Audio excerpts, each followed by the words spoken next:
নমস্কার, educational zone চ্যানেলে সবাইকে স্বাগত জানাই।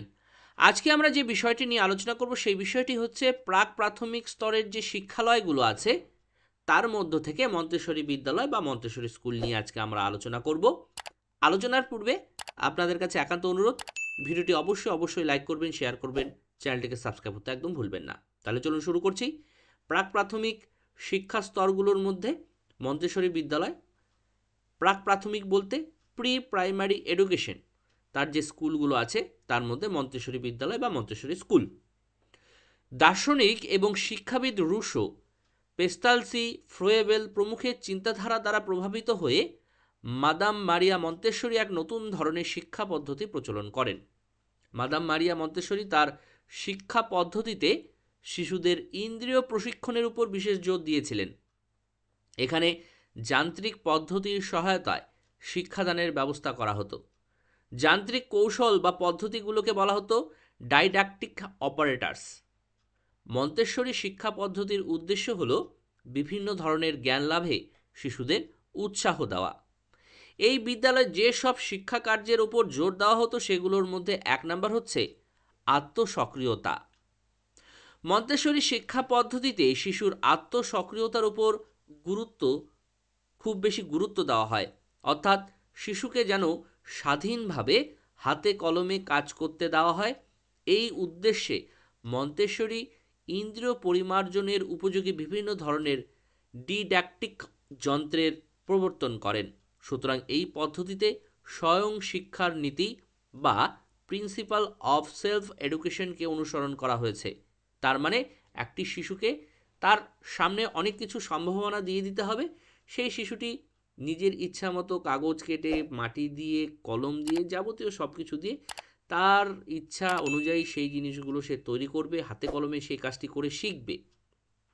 আমরা যদি কোনো একটি জিনিস তৈরি করতে দিই, আমরা যদি দেখিয়ে দিই, তার থেকে ভালো হবে, অবশ্যই আমরা দেখিয়ে দেব, তার থেকে ভালো হবে শিশুটি যখন সেই জিনিসটি নিজের হাতে নিজে তৈরি করতে শিখবে, তখন কিন্তু তার মধ্য দিয়ে তার হাজার বার যে ভুল ত্রুটিগুলো আছে সেই ভুল ত্রুটিগুলো সে সমাধান করার পরেই কিন্তু সেই জিনিসটি তৈরি করতে পারবে।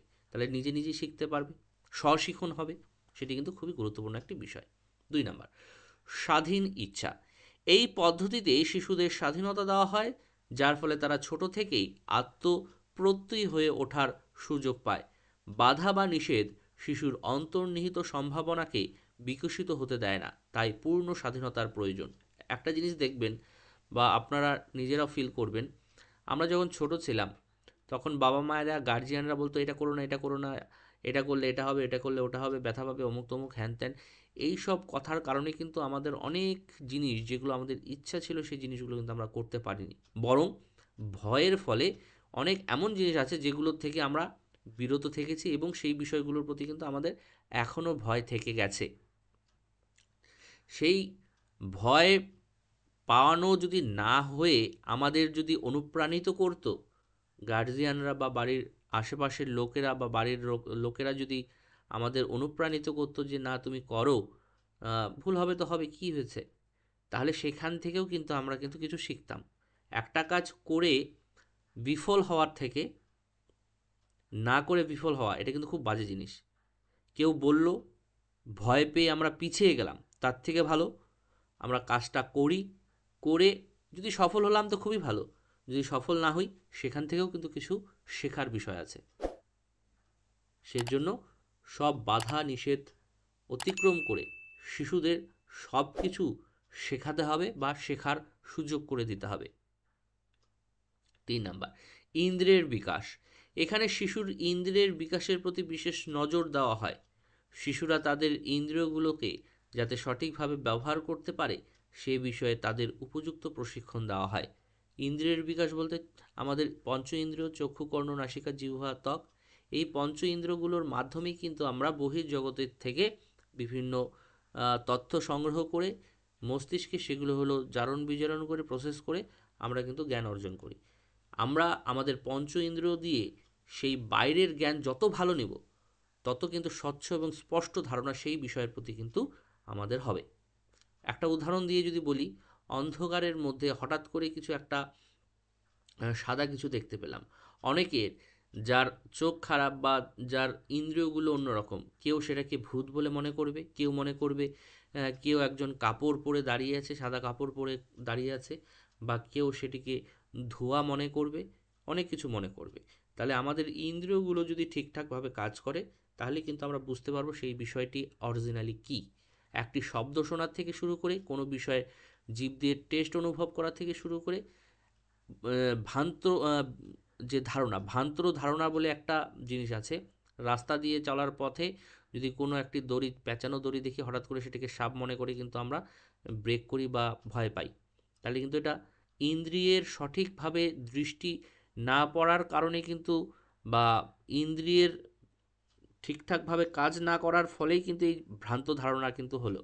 সেই জন্যই আমাদের কিন্তু ইন্দ্রিয় প্রশিক্ষণ নেওয়া প্রয়োজন, বা ইন্দ্রিয়গুলো যত আমরা সজাগ করব তত কিন্তু আমাদের জ্ঞান অর্জন কিন্তু অত ভালো হবে এবং স্বচ্ছ হবে। 4 নাম্বার, চরিত্র গঠন। এই বিদ্যালয়ে শিশুর চরিত্র গঠনের প্রতিও বিশেষ নজর দেওয়া হয়। চরিত্র গঠনের মধ্য দিয়ে তাদের ব্যক্তিত্বের বিকাশ ঘটে। 5 নাম্বার, সাধারণ জীবনযাত্রার অনুশীলন। মাদাম মরিয়া মন্তেশ্বরী তার বিদ্যালয়ে সাধারণ জীবনযাত্রার সাথে জড়িত কিছু কাজের অনুশীলনেরও প্রচলন করেন, যেমন কাপড় কাচা, ঘর পরিষ্কার করা, ব্যক্তিগত স্বাস্থ্য রক্ষার জন্য দাঁত মাজা, নখ কাটা, জুতো পরিষ্কার করা ইত্যাদি। এই বিষয়গুলো কিন্তু খুব ছোট মনে হতে পারে আপনাদের, কিন্তু আমরা কি এই স্কুলে কিন্তু খুব ছোট ছোট বাচ্চাদের কিন্তু শেখাচ্ছি। কিন্ডার গার্ডেন বা এই প্রি প্রাইমারি বলতে কিন্তু একদম 2-2.5 বছরের শিশু, 3-4 বছরের শিশুর কথা কিন্তু আমরা বলছি। তাহলে এই সময় শিশুদের নিজের স্বশিক্ষণ করানোর জন্য কাপড় কাচা, ঘর পরিষ্কার করা, ব্যক্তির স্বাস্থ্য রক্ষা করা ইত্যাদি বিভিন্ন কাজের মাধ্যমে তাদের কিন্তু সেই কাজগুলোও কিন্তু আমরা শেখাচ্ছি, শৃঙ্খলিত করছি। পরিষ্কার পরিচ্ছন্ন থাকতে হয়, তাদের জীবন কতটা স্বচ্ছ সুন্দর হবে সেগুলোও আমরা শেখাচ্ছি। 6 নম্বর, ব্যায়াম। সামঞ্জস্য দৈহিক বিকাশের সঙ্গে বিদ্যালয়ে বিভিন্ন ধরনের ব্যায়াম অনুশীলনের উপর জোর দেওয়া হয়। সুসামঞ্জস্য দৈহিক বিকাশ তখনই হবে যখন আমরা বিভিন্ন ধরনের ব্যায়াম অনুশীলন করব। সেজন্য এই জিনিসগুলোও কিন্তু দেখানো হয়। আর এই বিদ্যালয়গুলো তো খেলার মাধ্যমেই শেখানো হয় শিশুদের, সেজন্য অসুবিধা নেই, খেলতে খেলতে শেখাবো আমরা তাদের। 7 নাম্বার, শিশু কেন্দ্রিকতা। শিশুকে শিক্ষার কেন্দ্র করে তার চাহিদা ও সামর্থ্য অনুযায়ী প্রশিক্ষণের ব্যবস্থা করতে হবে টিচারদের। 8 নাম্বার, মনোবিজ্ঞান সম্মত। এই পদ্ধতি এই পদ্ধতিতে মনোবৈজ্ঞানিক পদ্ধতি অনুসরণ করা হয়েছে। এই পদ্ধতিতে দেখা হয় শিশুর চাহিদা, আগ্রহ, মানসিক সামর্থ্য ইত্যাদি মনোবৈজ্ঞানিক বৈশিষ্ট্য সম্পন্নভাবে দেখা হয়। এই মনোবৈজ্ঞানিক বৈশিষ্ট্যের উপর ভিত্তি করে শিশুর শিক্ষাদানের ব্যবস্থা করা হয়। নাহলে কী হবে, শিক্ষাটা কিন্তু ভালো মতো পৌঁছে দিতে পারবো না। কারণ একটি ক্লাসে বিভিন্ন ধরনের স্টুডেন্ট থাকে, তার প্রত্যেকটি স্টুডেন্টের চারিত্রিক গুণাবলী আলাদা। কোনো ছাত্রছাত্রী এই জিনিসটা পছন্দ, অন্যের আবার এই জিনিসটা পছন্দ না, কারো আগ্রহর সঙ্গে কারো আগ্রহ মেলে না। মানসিক সামর্থ্য, দেখবেন কম বয়সে অনেক শিশুরাই আছে যারা বুঝতে পারে না, আবার অনেক শিশু আছে যে অল্প বয়সেই অনেক ভালো বুঝতে পারে। সব কিছু দেখে শুনে মনোবৈজ্ঞানিক বিশ্লেষণ করেই কিন্তু একটি শিশুকে আমরা শিক্ষাদান করব, তার ব্যবস্থা কিন্তু এখানে কিন্তু করা হয়ে থাকে বা করতে হবে, এটা কিন্তু বলা হয়েছিল। 9 নম্বর, অন্যান্য কাজ। মন্তেশ্বরী বিদ্যালয় ইন্দ্রিয়ের উৎকর্ষের জন্য প্রকৃতি পর্যবেক্ষণ, গান গাওয়া, বাজনা করা, হাতের কাজ, লিখন, পঠন প্রভৃতির উপরও কিন্তু বিশেষ গুরুত্ব দেওয়া হয়েছিল। তাহলে এগুলোই হলো মন্তেশ্বরী বিদ্যালয় বা মন্তেশ্বরী স্কুল। আশা রাখছি আপনাদের ভিডিওটি উপকারে লাগবে। তাহলে এই বিষয়গুলোই কিন্তু খুব ইম্পর্টেন্ট বাচ্চাদের জন্য। তাহলে বিদায় নিচ্ছি, ভালো থাকবেন, সুস্থ থাকবেন। সবার কাছে আবার অনুরোধ, ভিডিওটি অবশ্যই লাইক করবেন, শেয়ার করবেন, চ্যানেলটিকে সাবস্ক্রাইব করতে একদম ভুলবেন না। সবাইকে অসংখ্য ধন্যবাদ জানিয়ে বিদায় নিচ্ছি।